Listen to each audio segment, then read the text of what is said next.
Welcome back, everyone. This is Happy Human from Sense of Life Games, and I'm here at the beginning of September to welcome you all to another devlog update for Vanderbuild. As you recall, last time that we talked, the game has now switched to an overhead kind of bird's eye view that lets you walk around. And the way I left off my last video was saying that right now, if you kind of walk from over here on the land to over there, your pawn will just kind of stupidly follow a straight line path and walk right off into the water and fall into the nothingness that is underneath this land in Unity. So I'm here today to say that I've done absolutely no work on the pathing at all. So this was a surprise development. If you were looking forward to that, that is not at all what I have to show.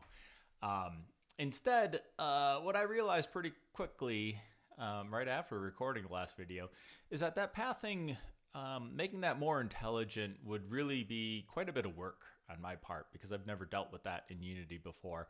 And I'm not sure that that was really something that the game needed in order to experiment with finding a prototype here that is actually fun. The fact that the game isn't fun right now is something that is top of my list. And fancy pathing, not so much. So what have I done over the last 2 weeks instead of that? Well, what I've done is work on everything else that the game needs to work from this bird's eye view. So that would be from walking around, getting on your ship. Once you're on your ship, then you can sail around in your ship. Once you're sailing around in your ship, you need to be able to dock. And then once you can dock your ship, you need to be able to get back off of it. And finally, you need to be able to go to sleep because I am keeping this day-night mechanism in this game, at least for now. So let's see here. What do I want to show you guys? Well, of course, you can still walk around like this, but you can see now that the boat has a little, like a blue indicator around it, and my mouse cursor changes when I over it. And if I click on it, I get a prompt saying I can embark. So when I click yes, I can go ahead and sail. And I can move my boat. You notice that the camera zooms way out to give you a much bigger view of the world, and you can in fact see the limits of my world building that I've done here. But you can also click and then go back to dock and you pop back out. So this is pretty exciting stuff here. I know this is the same real functionality that I showed a few updates ago when I had kind of completed the basic prototype of the game from a more of a third person over the shoulder perspective. So, but now everything works here from the bird's eye view. And as I'm sailing to Manhattan up north here, I can click and my boat clicks or follows my clicks to sail to that point. So it drives a little bit like a car right now, but that's okay because I don't think the sailing part is really something that is that critical to making the game fun. What's been really impressive, or what I've been really happy with here, is how quickly I've been able to make progress on changing this all to a bird's eye perspective instead of using the WASD keys to kind of move around or sail your boat and that kind of things.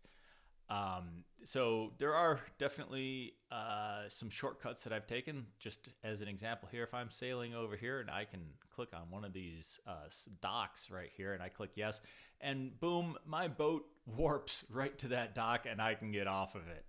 So, this really points out something that I had gotten away from in developing the game is I think I spent a lot of time working on details and working on the sailing mechanics and how fast your boat goes compared to the wind and making a nice, or at least a better looking docking process than what I just showed you right here with the boat warping to the dock.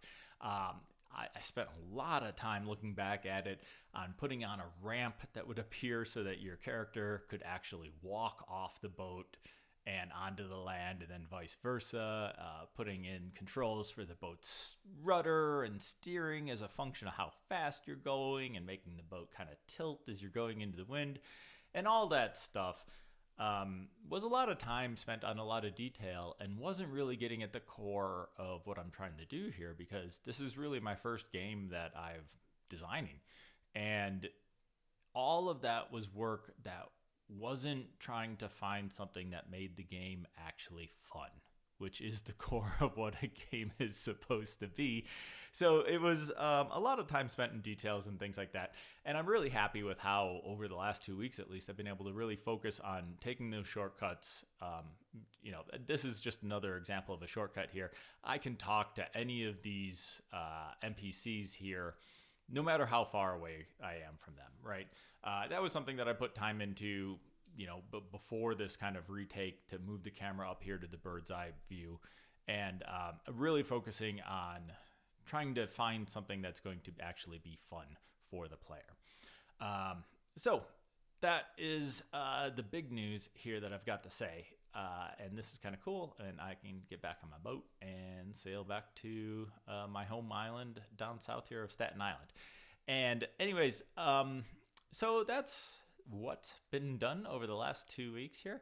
Where I am going next is to keep working on making it fun and to experiment with what's going to be the real core game mechanic here in this game.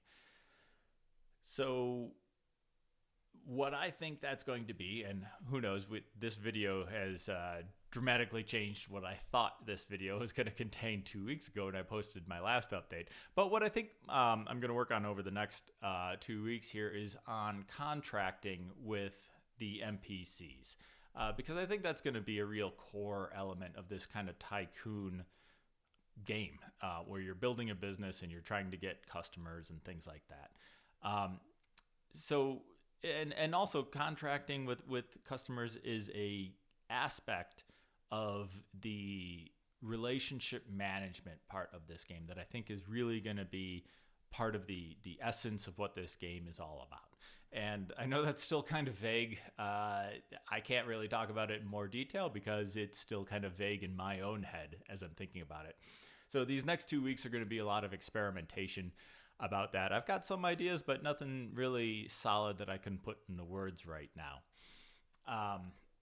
But it does bring up a point that one of my pet peeves in tycoon style games, right, is typically they start off and you're in a world, and that world has all these industries and all these cities that the industries produce things, and all these other cities, and the cities want to consume those things and stuff like that.